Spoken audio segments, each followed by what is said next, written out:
Hello, I'm Patricia, a 34-year-old navigating the everyday challenges of work and motherhood. For most of my life, romance took a backseat, but as I entered my 30s, my parents grew increasingly concerned about my single status. That's when they introduced me to William. He seemed like the perfect match, devoted to his family, which aligned with my own values. We got married, and for a while, it felt like a real-life fairy tale. However, 8 months into our marriage, everything changed. One day, William called me multiple times, sounding utterly drained. When I finally reached him, he delivered devastating news. His father, Paul, had collapsed at home and was rushed to the hospital. Tragically, Paul passed away, leaving a significant void in our lives, especially for William's mother, who was now alone in her grief. William stepped up, dedicating his time to her, taking her out, and planning trips to help her cope. Then, I won a trip to Hawaii through a contest. Instead of viewing it as a chance for us to reconnect and heal, William seized the moment to manipulate me. He insisted that unless I let him and his mother go on the trip without me, he would threaten divorce. His mother appeared to be perfectly fine with this arrangement, while I felt sidelined and used. Determined not to be undermined, I decided to stand my ground. I wouldn't just accept their plans without a fight. This situation revealed an unexpected side of William, one willing to use emotional blackmail to get what he wanted. It was disheartening, but it also strengthened my resolve to confront the dynamics of our relationship and prioritize my own happiness. While he didn't completely neglect me, whenever our plans conflicted with his commitments to his mother, he always chose her. His typical responses were, "Sorry, Patricia, Mom needs me," or "We planned this with Mom a long time ago." I outwardly agreed, but inside, I simmered with frustration. Why was I always the one bending? Wasn't his mother being too demanding? Despite these issues, William's closeness to her was undeniable, and aside from this tension, our marriage seemed stable. I convinced myself that this was just the norm for some families. In the midst of it all, I found solace in crossword puzzles that offered prizes. It became my escape during the times William was occupied with his mom. Occasionally, I even won gift cards or meals, which were nice bonuses. Then one day, I struck gold. I won 2 tickets to Hawaii. I was ecstatic, double-checking the win multiple times before considering travel arrangements. Initially, I thought about inviting William but hesitated, knowing his tendency to include his mother in our plans. After some reflection, I decided the tickets would be a perfect gift for my parents. On my way home, I stopped by their house to share the exciting news. Bursting with joy, I exclaimed, "Mom, guess what? I won tickets to Hawaii." Her eyes lit up with surprise and happiness. "Wow, that's fantastic. You and William must be thrilled," she replied. I paused for a moment, then said, "Actually, I want you and Dad to have them," I said, watching as my mom's expression shifted from astonishment to warmth, clearly touched by my gesture. Her voice, filled with surprise and delight, asked, "Are you sure?" "Absolutely," I replied. "William travels enough as it is. I want you and Dad to enjoy this opportunity." My mom's face lit up with joy, but I noticed a flicker of concern on Dad's face. "What's wrong?" I asked, catching his worried expression. "Well, it's a busy time of year at the company. I'm not sure I can take time off right now," he explained apologetically. "That's unfortunate," I sighed, feeling a mix of disappointment and understanding. Then Dad brightened with a suggestion. "Why not take Amy instead? It was your prize originally, right? You should go and have some quality time together." Mom nodded enthusiastically, clearly excited by the idea. "That sounds wonderful." Feeling a renewed sense of excitement, I applied for leave the next day, and it was quickly approved. I called the airline to arrange for the tickets to be used by Amy and me. On my way home from work, I stopped by a bookstore to pick up a guidebook for Hawaii. It had been ages since Mom and I had traveled together, and I was genuinely looking forward to it. When I arrived home, expecting the house to be empty, I was surprised to find the lights on. I had assumed William was still out, but instead of his shoes, I saw a familiar pair of women's shoes by the entrance. Puzzled, I walked in to find Kelly emerging from the living room. "Patricia, do you know what time it is?" she scolded as soon as she saw me. "Oh, Kelly, I didn't realize you were here," I replied, taken aback by her tone. "It's not just about me being here. It's late and William will be back soon," she continued, her voice sharp with reproach. "I'm sorry. I'll start on dinner right away," I apologized, rushing toward the kitchen. But Kelly wasn't finished. She launched into a critique of my absence, making it clear she expected more from me in managing the household. Her words stung, reminding me of the tightening boundaries in my life that I was increasingly determined to push back against. With a heavy sigh, Kelly questioned my commitment as a daughter-in-law, attributing my perceived shortcomings to my job. According to her, my priorities should place home far ahead of work. She often used her spare key to drop in unannounced, especially since she lived close by. Kelly clung to outdated notions about a daughter-in-law's role, expecting me to serve William and his family without objection. Her persistent critiques made it harder for me to feel any warmth toward her. As I unpacked groceries and began preparing dinner, Kelly's voice pierced the air with sudden urgency. "Wait, what's this? Patricia, are you planning a trip to Hawaii?" She had stumbled upon the guidebook. I had just purchased a few things when I noticed Kelly rummaging through my belongings. "Why are you going through my things?" I asked, frustration creeping into my voice. "That's not the point. Why are you planning a trip to Hawaii?" she demanded sharply. "I won the trip in a contest and was planning to give it to my mom," I explained, trying to keep my cool.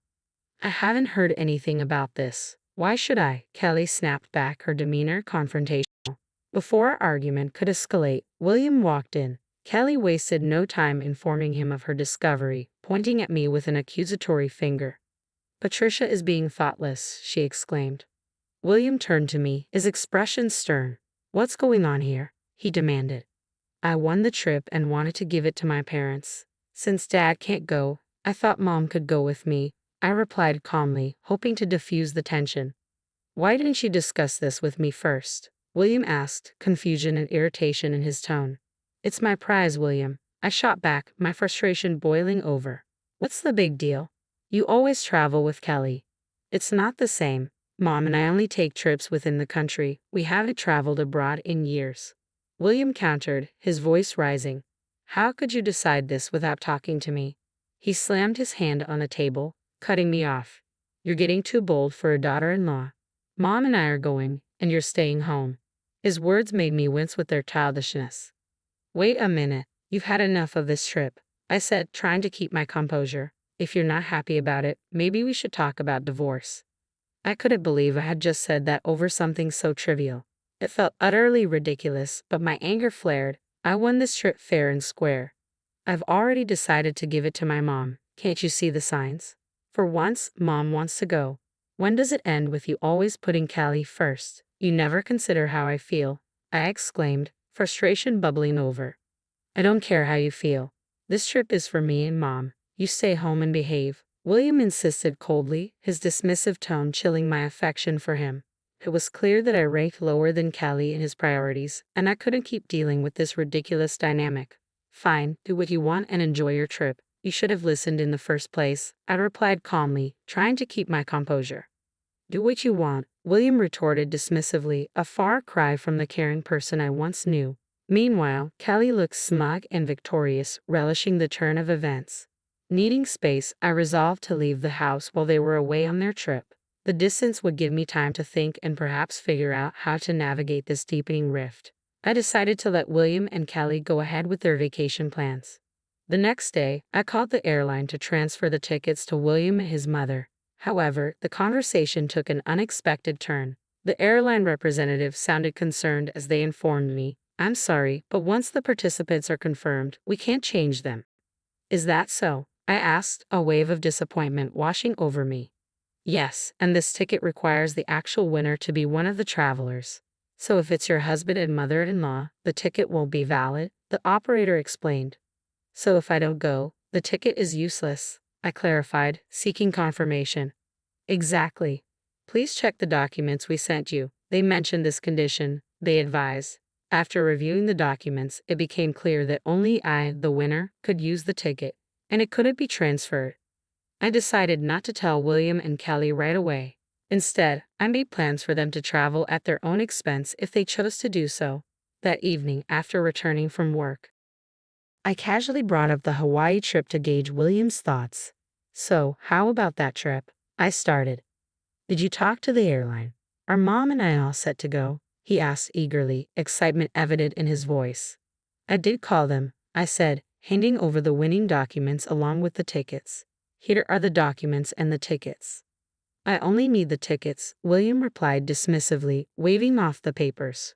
But there might be important details in there, especially since it's an international trip, I suggested, hinting at the necessity of understanding the ticket conditions. I don't think I need to. Mom and I are just excited about the trip. He brushed off my concerns, his focus solely on the upcoming vacation.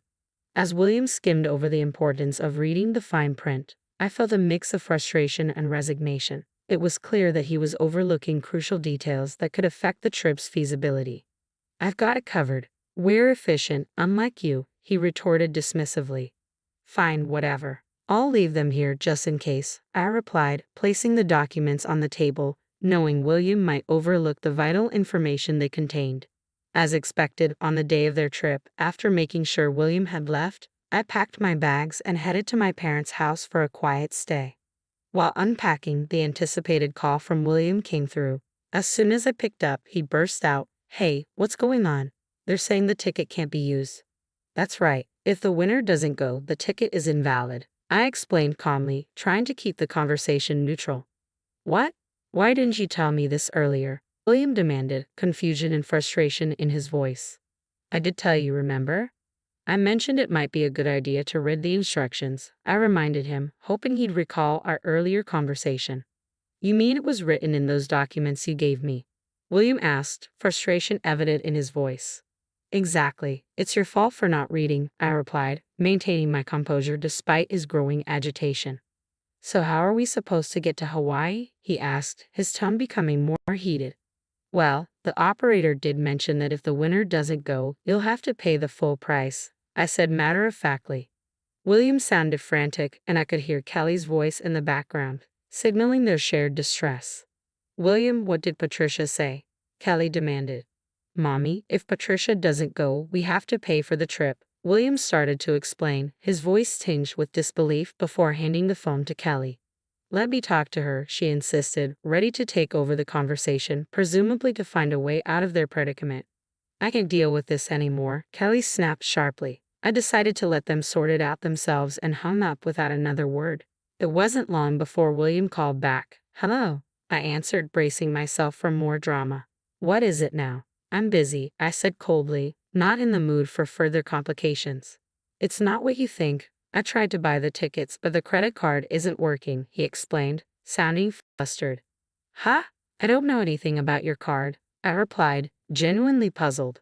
"It's not mine, it's your card," William clarified. "Oh, so you're saying you used my card without my permission?" I accused, my tone icy. "I just need to fix it now," he insisted. When I checked my wallet that morning, my card was missing. I had a hunch and immediately froze it. "I realize why you're having issues," I said, understanding dawning on me. "I knew you stole it," William retorted angrily. "Are you kidding me? I was planning to shop with that card abroad," I shot back, my frustration mounting. "You freaking witch," he snapped, his voice harsh and unrepentant about taking the trip or using my card without permission. Fed up with his selfish behavior, I coldly rebuked him. "What a jerk. Who are you calling a witch? After mocking others all the time, you should just go to hell." "What? Who are you talking to like that?" William asked, sounding offended and taken aback. "Honestly, calling out for mommy is creepy," I replied, highlighting the oddness of his dependency. This situation had escalated beyond simple travel plans and revealed deeper issues in our relationship. "If you love your mom so much, maybe you two should just stay together. I can't handle being married to a mama's boy. There's no point in us staying together," I declared, my voice heavy with exasperation. "Hey, calm down. If you keep this up, we'll end up getting a divorce," William threatened, his tone sharp. "Fine by me. I was thinking the same thing," I retorted, my mind made up. "I'm leaving the house and don't plan to come back. Enjoy your time abroad with your beloved mommy. Hope you both have a great trip," I added sarcastically before hanging up, feeling a mix of anger and relief. Furious, I ended the call and immediately blocked William and his mother on all my devices. Following my dad's advice, I went to a law firm to start the process of ending my marriage. As I reviewed our finances to divide our assets, I discovered our joint account was empty. William had withdrawn money multiple times, coinciding with his trips with his mom. It was clear he had used our savings for their travels and had also swiped my credit card without my permission. I demanded significant compensation, which left him owing money and being pursued by creditors. His once indulgent mother, who had always gotten what she wanted, now found herself in a strained relationship with William. They argued every time they met, a stark contrast to their previous closeness. It was ironic how things turned out, considering how spoiled he used to be. Meanwhile, I decided to stay with my parents for a while. The ordeal had caused them to worry, and I wanted to make it up to them by living with and taking care of them. Being away from the chaos of my marriage made me realize that what truly matters is having a loving, supportive family. Going through this divorce reaffirmed that belief, helping me rediscover what was truly important.